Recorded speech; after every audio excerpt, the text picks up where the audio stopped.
Dr. Lisa had been working in the desert for 3 months now.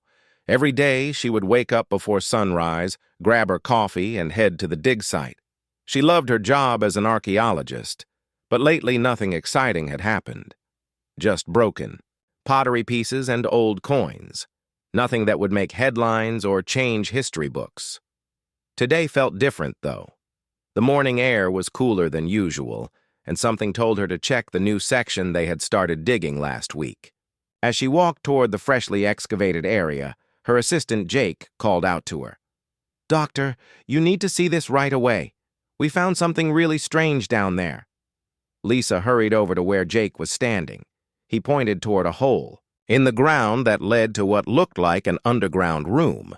The opening was just big enough for one person to climb down. Lisa grabbed her flashlight and carefully made her way into the chamber below. The room was bigger than she expected. Ancient symbols covered the walls, and in the center of the room stood something that made her heart skip a beat. There was a person sitting against the far wall, completely covered in what appeared to be ceremonial armor. The armor was unlike anything she had ever seen before. It was made of a dark metal that seemed to catch the light in an unusual way, with intricate designs carved into every piece. At first, Lisa thought she was looking at an ancient statue, or maybe the remains of some long-dead warrior. But then the figure moved. Just slightly, but enough to make Lisa jump back in surprise. "Please," came a weak voice from inside the armor. "Please help me." Lisa's scientific mind immediately started racing. This was impossible. How could someone be alive down here? This chamber had been sealed for who knows how long. She approached slowly, keeping her flashlight steady. "Who are you?" she asked, trying to keep her voice calm even though her heart was pounding. "My name is Alex," the voice replied. "I've been trapped in this armor for so long. I can't remember exactly how long anymore. Days and nights just blend together down here." Lisa knelt down to get a better look. The person inside the armor appeared to be a man, probably in his early 30s. His face was the only part not covered by the metal pieces, and he looked exhausted. His eyes were clear, though, and very much alive. "This doesn't make sense," Lisa said, more to herself than to him. "How did you get down here? How long have you been wearing this armor?" Alex shifted slightly, and Lisa could hear the metal pieces scraping against each other. "I know it sounds crazy, but I've been trapped in this thing for months, maybe even a year. Time moves differently when you're stuck in the dark like this." Lisa examined the armor more closely with her flashlight. It really did look ancient, but something about it bothered her. The metal was too clean in some places, too shiny. Real ancient artifacts usually showed more wear and corrosion. But then again, if someone had been wearing it all this time, maybe they had been polishing it somehow. "Why can't you take it off yourself?" Lisa asked. Alex let out a tired laugh. "Trust me, I've tried everything. The way this armor is designed, all the clasps and buckles are positioned so that another person has to undo them. It's like some kind of cruel joke. I can reach some of the pieces, but not the important ones that hold everything together." Lisa walked around him slowly, studying the armor from different angles. He was right. The main fastening points were all positioned on the back and sides where it would be nearly impossible for the wearer to reach them alone. The design was actually quite clever if you thought about it from an engineering perspective. "Please," Alex said again, and this time his voice cracked slightly. "I know this must seem strange to you. I know you probably think I'm crazy, but I'm begging you to help me. I just want to feel normal again. I want to be free of this thing." Lisa found herself feeling sorry for him. Whether his story was true or not, he was clearly in distress. And as a scientist, she was incredibly curious about the armor itself. She had never seen metalwork like this before. If it really was ancient, it could be one of the most important archaeological discoveries in decades. "Okay," she said finally. "I'll help you. But I need to document everything first. This could be really important for historical research." Alex nodded eagerly. Of course, do whatever you need to do. Just please, help me get this off. I can't stand being trapped in here much longer. Lisa called up to Jake to bring down her camera and some additional lighting equipment. As they set up the proper documentation tools, Lisa couldn't shake the feeling that something was off about this whole situation. Her scientific training had taught her to question everything, and right now, she had more questions than answers. But, looking at Alex's tired face and hearing the desperation in his voice, she also felt a strange urge to trust him. Maybe it was because he seemed so vulnerable, sitting there unable to help himself. Or maybe it was because she had been working alone for so long that she was just happy to have someone to talk to, even under these bizarre circumstances. As she prepared to begin the careful process of removing the armor, Lisa had no idea that she was about to become part of something much more complicated than a simple rescue mission. The next morning, Lisa returned to the underground chamber with her full team. She had spent most of the night thinking about Alex and his strange situation. Something about his story didn't sit right with her, but she couldn't put her finger on exactly what it was. "Good morning," Alex said as she climbed down into the chamber. His voice sounded stronger today, which surprised Lisa. Yesterday, he had seemed so weak and tired. "How are you feeling?" Lisa asked, setting up her equipment around him. "Better. Actually, I think just knowing that someone is going to help me has given me new energy," Alex replied with a smile. Lisa began examining the armor more carefully than she had the day before. She took detailed photographs of each piece, noting the intricate designs and the way the metal caught the light. As she worked, she started a conversation to learn more about Alex's situation. "So tell me again, how did you end up down here?" she asked while adjusting her camera settings. Alex shifted slightly in his armor. "Well, I was exploring some old ruins about a year ago. I'm kind of an adventure seeker, you know. I love finding places that most people have never seen. I found this chamber and saw the armor just sitting here. I thought it would be cool to try it on, just for a few minutes." Lisa paused her photography. "You put it on yourself?" "Yeah. It seemed easy enough at first. All the pieces just clicked into place. But then when I tried to take it off, I realized I couldn't reach the main clasps. I've been stuck ever since." Something about this explanation bothered Lisa. If Alex had put the armor on himself, how had he managed to fasten all those hard-to-reach clasps? She made a mental note to examine the fastening system more closely. "That must have been terrifying," Lisa said, continuing to take pictures. "What did you eat all this time?" Alex pointed to a corner of the chamber where Lisa noticed some empty water bottles and food wrappers for the first time. "I had my backpack with me when I got trapped. I've been very careful with my supplies, eating just a little bit each day." Lisa walked over to examine the trash pile. The food wrappers looked fairly new, and the water bottles still had readable labels. If Alex had really been down here for a year, wouldn't these items show more wear? Wouldn't the labels be faded or damaged? "Alex, can you tell me what year it is?"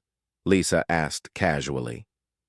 Without hesitation, Alex answered correctly, even mentioning a news event that had happened just last month. Lisa's scientific mind started working overtime. How would someone who had been trapped underground for months know about recent current events? She decided to test him a bit more. "Oh, did you hear about that big movie that came out a few weeks ago?" Lisa asked, making up a fake movie title. "No, I don't think so." "What was it called?" Alex replied. Lisa felt a small sense of relief. At least he wasn't pretending to know about something that didn't exist. But his knowledge of recent events still didn't make sense with his story.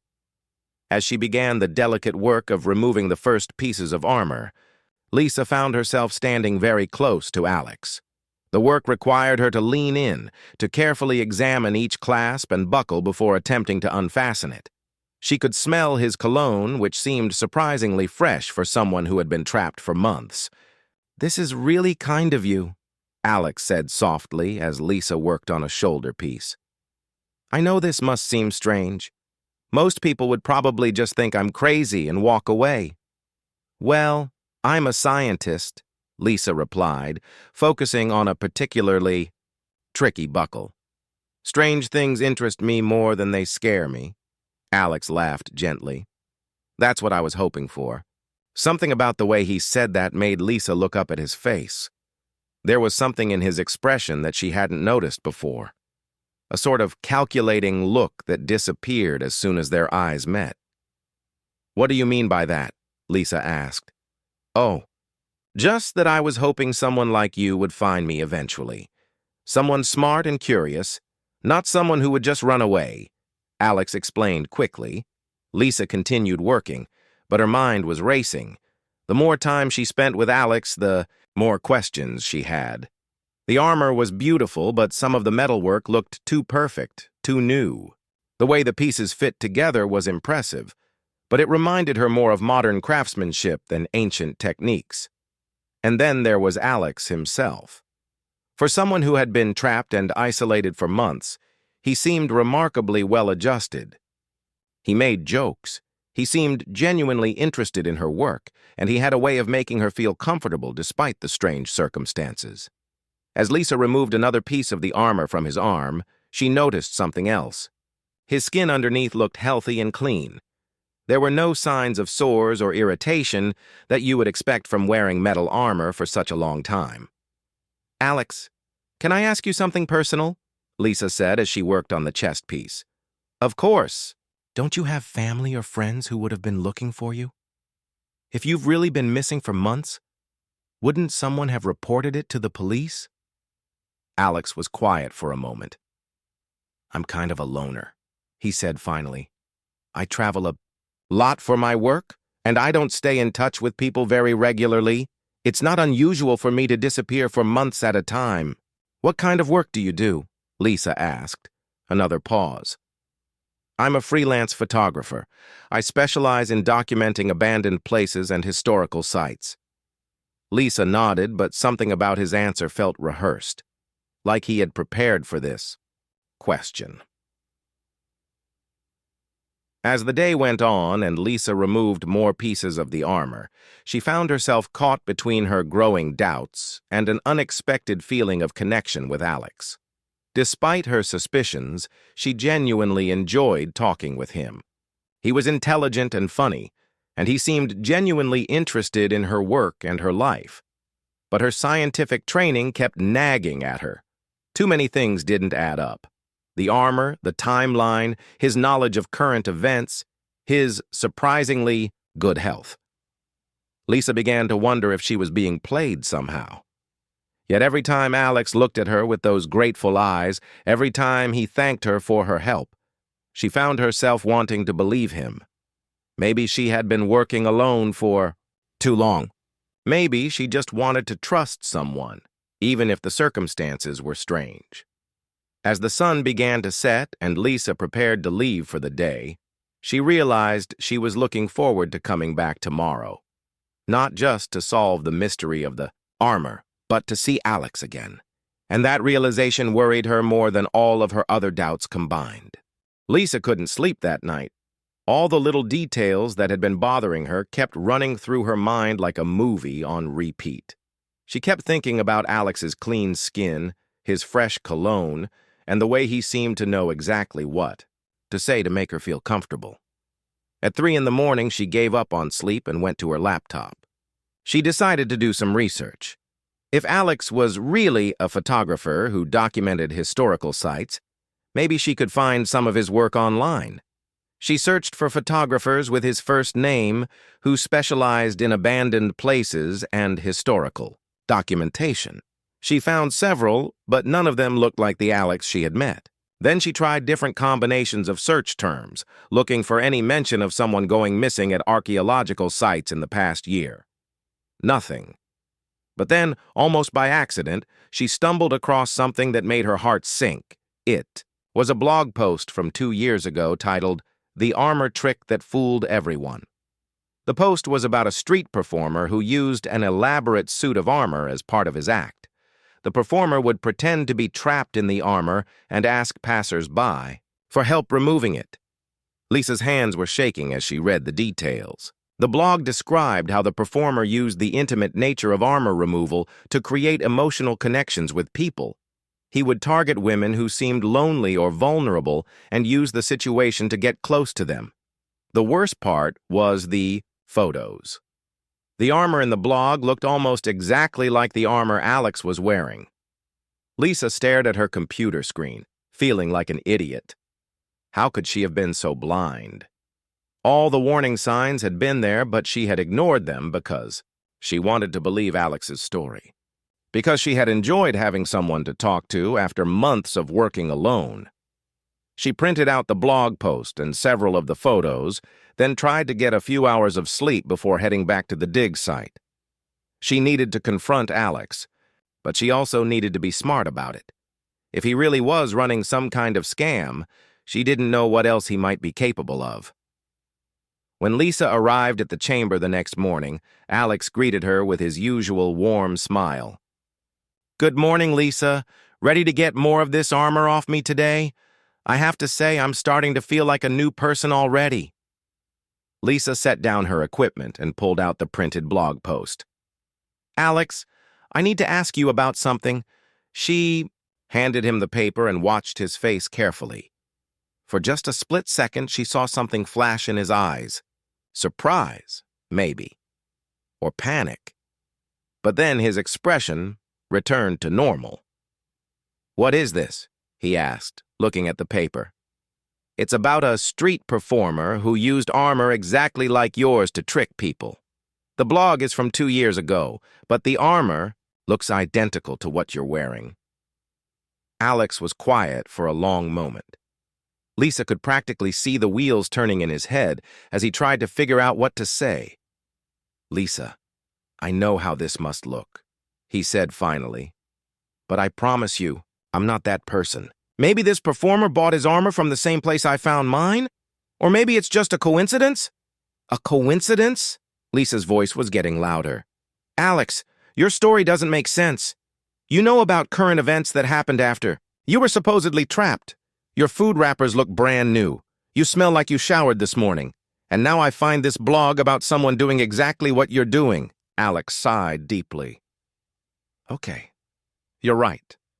You caught me." Lisa felt her heart pounding. Part of her had hoped she was wrong. The truth is, I am a performer, but not the kind you're thinking of. I'm an artist. I create experiences that make people think about human connection and trust. This whole thing was supposed to be a performance piece. A performance piece? Lisa couldn't believe what she was hearing. "I know it sounds crazy, but hear me out. I've been studying how people react when they're put in situations where they have to help someone who seems vulnerable. I wanted to explore the psychology of trust and intimacy between strangers." Lisa stared at him. "So you've been lying to me this entire time?" "Not lying, exactly. Creating an experience. The emotions you've felt, the connection we've made, that's all real. The only fake part was the setup." Lisa felt a mix of anger and hurt that surprised her. She had genuinely started to care about Alex, and now she felt like a fool. "How many other people have you done this to?" she asked. Alex looked uncomfortable. "You're the first one who figured it out this quickly. Most people just help me get the armor off and then leave. But you're different, Lisa. You're smart and curious, and I found myself actually enjoying our conversations. So this is all just a game to you? People's feelings are just material for your art project?" "It started that way," Alex admitted. "But somewhere along the way, it became something else. At least for me. Lisa, the time we've spent together, the things we've talked about, that's the most genuine connection I've felt with another person in years." Lisa didn't know what to say. She was angry that he had deceived her, but she was also confused because she had felt that same connection. Even now, knowing the truth, part of her still wanted to believe that their relationship had meant something to him. "Why?" she asked finally. "Why do you feel like you have to trick people into caring about you?" Alex was quiet for a long time. When he finally spoke, his voice was softer than she had ever heard it. "Because I'm terrified of rejection. This armor, this whole setup, it gives people a reason to get close to me. It makes me seem vulnerable and non-threatening. Without it, I'm just another guy who might get turned down or ignored." Lisa looked at him sitting there in his elaborate costume, and for the first time since she had discovered the truth, she felt sorry for him instead of angry. "Alex, do you realize how messed up that is? You're so afraid of people rejecting the real you that you created a fake situation to force them to be close to you." "I know," he said quietly. "I know it's not healthy. But it worked, didn't it? You're here. You've been coming back every day. We've had amazing conversations." "Based on a lie," Lisa reminded him, "based on a situation I created. But the conversations themselves were real. My interest in your work is real. The way I feel about you is real." Lisa felt her anger starting to fade, replaced by something more complicated. She was still hurt by the deception, but she could see that Alex was hurting too. In his own twisted way, he had been trying to connect with someone just like she had been. "What happens now?" Lisa asked. Alex looked down at the remaining pieces of armor he was still wearing. "I guess that's up to you. You could walk away and never see me again. You could report me to the authorities for trespassing or fraud or what? Or we could try starting over. No armor, no tricks, no lies. Just two people getting to know each other honestly." Lisa stared at him, trying to process everything that had happened. Part of her wanted to leave and never look back. But another part of her was curious about who Alex really was underneath all the deception. Lisa walked away from the chamber that day without saying another word to Alex. She needed time to think, time to process everything she had learned. For the next 3 days, she avoided the underground room completely, focusing on other parts of the dig site instead. But she couldn't stop thinking about him. Every time she tried to concentrate on her work, her mind wandered back to their conversations. She remembered how genuinely interested he had seemed in her stories about archaeology. She thought about the way he laughed at her jokes, and how comfortable she had felt talking to him about her life and her dreams. Had all of that been fake, too? On the 4th day, she finally went back to the chamber. She found Alex exactly where she had left him, still wearing the remaining pieces of armor. He looked tired and sad, more so than when she had first met him. "I wasn't sure you were coming back," he said quietly when he saw her. "I wasn't sure either," Lisa replied, sitting down across from him. They sat in silence for a few minutes. Finally, Alex spoke. "Lisa, I want you to know that I understand if you can't forgive me. What I did was wrong, and I know that now. I've had a lot of time to think about it over the past few days." "Tell me about yourself," Lisa said suddenly. "The real you, not the performer, not the artist with the elaborate tricks, just you." Alex looked surprised by the request, but after a moment, he started talking. "My name really is Alex, and I really am an artist. But I'm not successful or famous or anything like that. I live in a tiny apartment above a coffee shop in the city. I make just enough money doing odd jobs to pay my rent and buy art supplies." Lisa listened without interrupting. "I've always been terrible at meeting people. In school, I was the kid who ate lunch alone. I never learned how to just walk up to someone and start a conversation. So I started creating these elaborate situations where people would have to interact with me. Like the armor," Lisa said. "Like the armor. It started small. I would pretend to be lost and ask for directions, just so I could talk to someone for a few minutes. Then it grew into bigger things. The armor was my most ambitious project yet." Alex shifted uncomfortably in the remaining metal pieces. "I told myself it was art, that I was exploring human psychology, but really I was just lonely and scared." Lisa felt her heart soften a little. She recognized that feeling of loneliness, even though she expressed it differently than Alex did. "How many people have you done this to?" she asked. "You're number 4, Alex admitted. "The first 3 helped me out of the armor and left. We barely talked. But with you, everything was different from the start." "Different how?" you asked. Questions.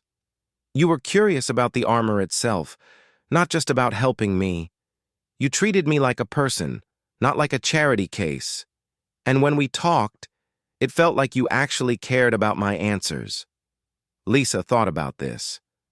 But you were. Still lying to me.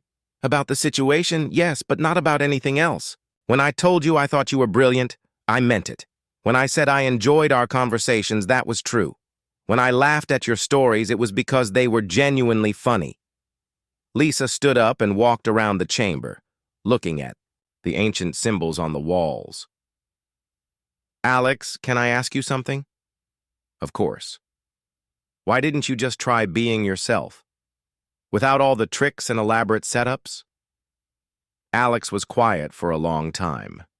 Because I was convinced that the real me wasn't interesting enough. I thought if people saw who I actually was, they would walk away. So instead, you made sure they could never see the real you at all. Yeah, Alex said softly. I see how stupid that sounds now.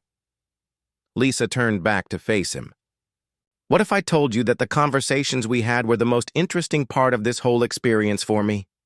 Not the mystery of the armor, not the adventure of finding someone trapped underground, just talking to you. Alex looked up at her with surprise. Really? Really? You're funny and smart and you ask good questions. You remember things I tell you about my work. You made me feel less alone out here. But I lied to you. About how we met, yes, but not about who you are when we're talking. I can tell the difference, Alex. Lisa sat back down, this time closer to him than before. I've been thinking about this for days, she continued. And I realized something about myself, too. I've been hiding behind my work just like you hide behind your tricks. I use my job as an excuse not to get close to people. I tell myself I'm too busy, too focused on my career to have real relationships. Alex listened intently. The truth is, I was lonely, too. That's probably why I was so willing to help you in the first place, and why I kept coming back even when things didn't make sense. So what do we do now? Alex asked. Lisa looked at the armor he was still wearing. First, we get you out of that thing. For real this time? No tricks, no lies. Then we figure out if two people who are both terrible at normal relationships can maybe figure it out together. Alex smiled for the first time since she had confronted him with the truth. You would be willing to try that? I think so. But it has to be different. No more elaborate setups, no more lies. If we're going to know each other, it has to be honest. I would like that, Alex said. I'm tired of the tricks anyway. They never gave me what I was actually looking for. What were you looking for? Someone who would want to stick around after the excitement wore off. Someone who would choose to spend time with me just because they enjoyed my company. Lisa started working on the buckles of his chest piece. Well, I'm here, aren't I? As she carefully removed each piece of the remaining armor, they talked about their fears, their dreams, and their terrible track records with relationships. They talked about why they had both become so good at keeping people at a distance. With each piece of metal that came off, Alex seemed to become more relaxed, more himself. And Lisa found that she liked this version of him even better than the mysterious trapped man she had first met. When the last piece of armor was finally removed, Alex stood up and stretched his arms for the first time in days. He was wearing regular clothes underneath, just jeans and a t-shirt. He looked completely ordinary and completely real. How do you feel? Lisa asked. Alex looked down at himself, then back at her. Free, he said. Terrified, but free. Lisa laughed. That's probably a good sign. They spent the rest of that day just talking, sitting in the chamber where they had first met. But now, instead of being a place of deception, it had become a place where two people were learning to be honest with each other. It wasn't easy. They were both out of practice when it came to real intimacy. But for the first time in a long time, both of them felt like they were moving in the right direction. 3 months later, Lisa stood in an art gallery in the city, looking at a display that would have seemed impossible just a short time ago. The exhibition was called Armor and Vulnerability, and it told the story of two people learning to trust each other after starting with lies. Alex had taken all of his elaborate tricks and turned them into something honest. The armor was there, displayed behind glass, along with photographs documenting the entire process of its removal. But the real centerpiece of the exhibition was a video installation where Alex talked openly about his fears of rejection and his history of using deception to connect with people. "I spent years creating fake situations because I was afraid the real me wasn't worth knowing," Alex said in the video. "But what I learned is that fake connections never give you what you're actually looking for. They just keep you lonely in a different way." Lisa watched visitors move through the gallery, reading the story and looking at the artifacts from their underground meeting. Some people seemed confused by the whole thing, but others nodded in understanding, as if they recognized their own struggles with vulnerability and trust. "Nervous?" Alex asked, walking up beside her. "A little," Lisa admitted. "It's weird seeing our private story turned into public art." "We can still change our minds about this," Alex offered. "We don't have to share everything." But Lisa shook her head. "No, I think this is important. If our story can help other people think about their own walls and armor, then it's worth the discomfort." Over the past 3 months, their relationship had been anything but easy. Learning to trust each other had required both of them to break habits they had spent years developing. Alex had to resist the urge to create dramatic situations to get Lisa's attention. Lisa had to stop using her work as an excuse to avoid difficult conversations. They had fought, sometimes badly. Alex would slip back into his old patterns of saying what he thought Lisa wanted to hear instead of what he actually thought. Lisa would disappear into her research for days at a time when their relationship felt too intense or too real. But they kept coming back to each other. They kept trying. "You know what the strangest part is?" Lisa said, watching a young couple examine the armor display. "What?" "I think I understand now why the armor worked. Not the lying part, but the idea of needing someone else to help you remove it. There are things about ourselves that we can't change on our own. We need other people to help us see our blind spots." Alex nodded. "I never thought about it that way, but you're right. I couldn't see how scared and lonely my tricks were making me. It took you calling me out on it to make me realize what I was actually doing." They walked through the gallery together, stopping to read the comments that visitors had left in a notebook by the exit. Many people had written about their own struggles with authenticity and connection. One comment read, "I've been wearing invisible armor my whole life. This made me think about what it would be like to let someone help me take it off." Another said, "Thank you for being brave enough to share this story. It makes me feel less alone." As they left the gallery that evening, Alex and Lisa walked slowly through the city streets. Their relationship was still new and fragile, but it was built on a foundation of honesty that neither of them had experienced before. "I have something to tell you," Lisa said as they sat down on a bench in the park. Alex tensed slightly. Even after all this time, he still worried that Lisa was going to tell him she was leaving. "The university offered me a position leading a new dig site in South America. It's a 3-year commitment, and it would be an incredible opportunity for my career." Alex's heart sank, but he tried to keep his voice steady. "That sounds amazing. You should definitely take it." Lisa smiled. "I was hoping you would say that, because I was also hoping you might want to come with me." Alex stared at her. "What?" "They need someone to document the entire excavation process. Photography, video, creating educational materials for museums. It's perfect for someone with your skills, and it would be a real job, not just art projects." "You want me to come with you? To South America? For 3 years?" "Only if you want to. I know it's a big decision, and I know we're still figuring things out between us, but I've realized something over these past few months." "What's that?" "I don't want to go back to being alone. Not the way I was before I met you. You make me braver, Alex. You make me want to try things that scare me." Alex was quiet for a long moment, processing this unexpected turn. "What if we don't work out?" he asked finally. "What if we get down there and realize we drive each other crazy?" Lisa laughed. "Then we'll figure it out. We'll fight and make up and probably drive each other a little crazy sometimes. But we'll do it honestly, without armor, without tricks. And if it turns out we're better as friends than as whatever we are now, then we'll be friends who had an incredible adventure together in South America." Alex looked at Lisa, this amazing woman who had seen through all of his defenses and chosen to stick around anyway. 6 months ago, he would have created some elaborate scenario to convince her to take him with her. Now, he just told her the truth. "I'm terrified," he said. "I've never done anything like this before. I've never had a real relationship. Never. Traveled to another continent. Never had a job that lasted more than a few months." "So?" Lisa asked. "So, yes. I want to come with you. I want to try building something real with you, even if it's scary."